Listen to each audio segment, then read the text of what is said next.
मेरी प्यारी बहनों, मेरे YouTube चैनल में आप लोगों का स्वागत है। प्रणाम। आज मैं गा रही हूँ सोहर का उठान, जो बच्चा होता है उसमें गाते हैं ना, वो गाना है। घूम फिर के बोलाई रजा, घूम फिर के बोलाई रजा, घूम फिर के। सासू जी आई है 3.5 किलो, खई है 3.5 किलो, कहाँ पाई रजा, बलू सौरी में भौरी लगाई रजा, घूम फिर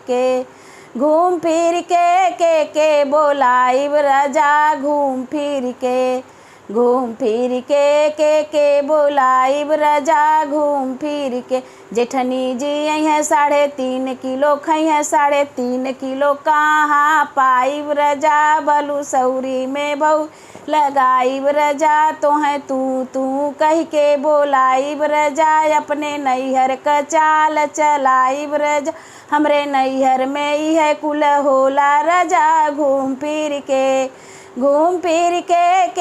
बोलाई रजा, घूम फिर के